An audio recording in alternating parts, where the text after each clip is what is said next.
Greetings, my scattered brothers and sisters in the Lord. Trust you know the Lord is with you wherever you find yourself scattered today, and that you know that his presence with you is more than enough for whatever you might face today. Well, we are rejoining Elijah. He is on the run. You'll recall that Jezebel threatened him with death, and King Ahab didn't do anything to stop the threat. And so Elijah, he is running for his life. He sees what's going on. Perhaps he's driven by fear. Perhaps he just knows he needs to get out of there, or he's a dead man. And so we pick it up at 1 Kings chapter 19, and I'll begin reading there at verse 1, but we're going to go all the way down through verse 9. So 1 Kings chapter 19, verses 1 through 9. Now Ahab told Jezebel everything Elijah had done and how he had killed all the prophets with the sword. So Jezebel sent a messenger to Elijah to say, "May the gods deal with me, be it ever so severely, if by this time tomorrow I do not make your life like that of one of theirs." Elijah was afraid. Elijah saw, depending on your translation, and ran for his life. When he came to Beersheba in Judah, he left his servant there, while he himself went a day's journey into the wilderness. He came to a broom bush or broom tree, sat down under it, and prayed that he might die. "I have had enough, Lord," he said. "Take my life. I am no better than my ancestors." Then he lay down under the tree and fell asleep. All at once an angel touched him and said, "Get up and eat." He looked around, and there by his head was some bread baked over hot coals and a jar of water. He ate and drank and then lay down again. The angel of the Lord came back a second time and touched him and said, "Get up and eat, for the journey is too much for you." So he got up and ate and drank. Strengthened by that food, he traveled 40 days and 40 nights until he reached Horeb, the mountain of God. There he went into a cave and spent the night. There's a lot there we could talk about. We'll spend a couple days on this, but I especially want to focus in on Elijah's line, where he says, "I have had enough, Lord. Take my life. I am no better than my ancestors, or no better than my father." And so he's on the run, and he stops. He's by himself. He's isolated himself. And this is his prayer, that he's had enough. "Lord, take my life. I'm no better than my fathers." And so I'm just trying to unpack that. And it's kind of ironic in the one sense that he's running for his life, and at the same time, he's praying to God, "Take my life." So I think there's more going on here than just maybe fear. Running for his life, doesn't want to be put to death, but then praying, "Lord, take my life," doesn't want to live. And that's kind of an odd place to be, where you don't want to die, but you don't want to live.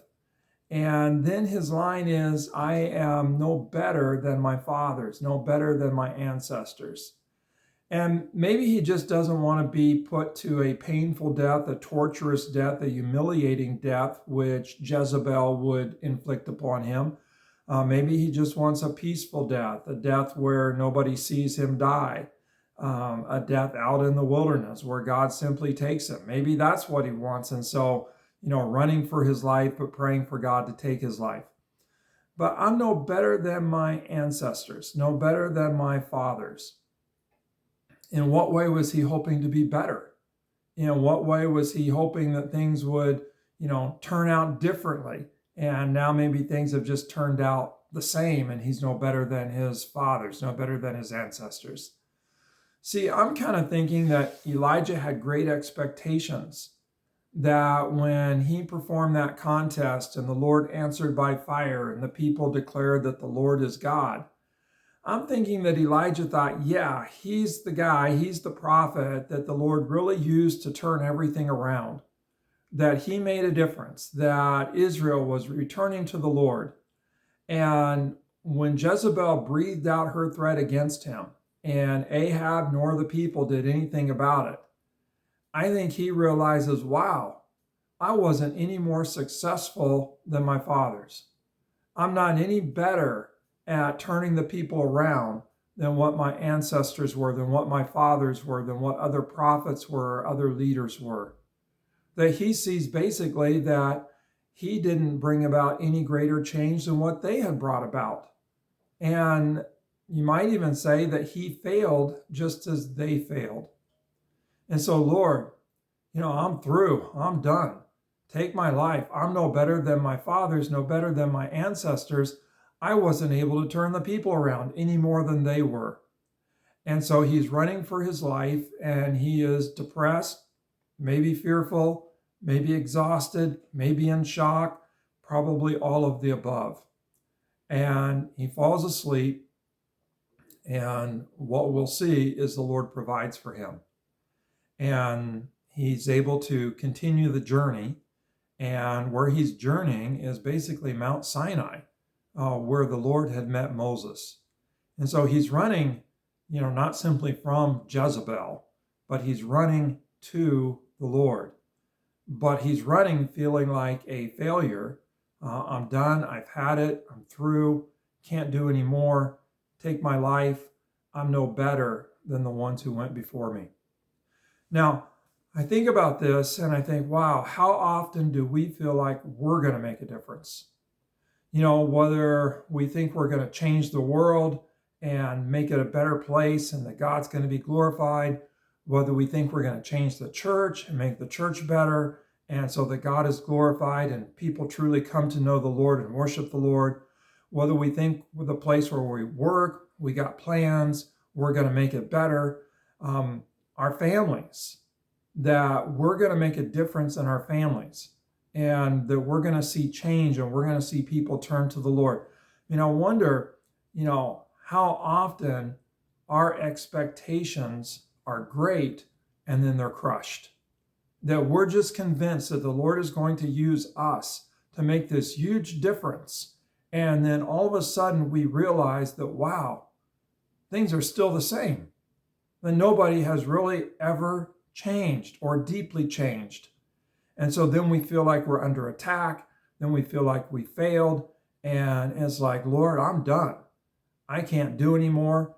Maybe we don't get to this point, but maybe we do get to this point. Lord, just take my life.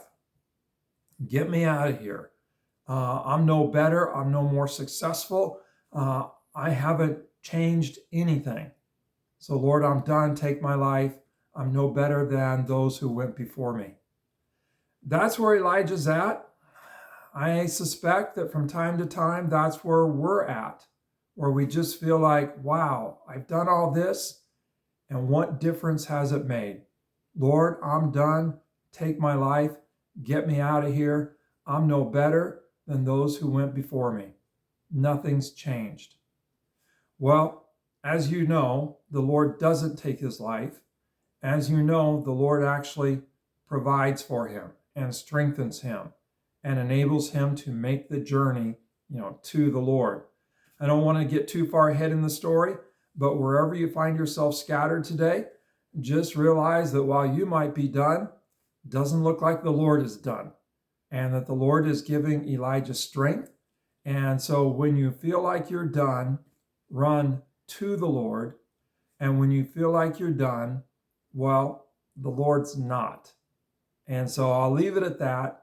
Wherever you find yourself scattered today, even if you're feeling like for all that you've done, you haven't been able to change anything, just know that the Lord is at work and run to him. God bless. Have a great day.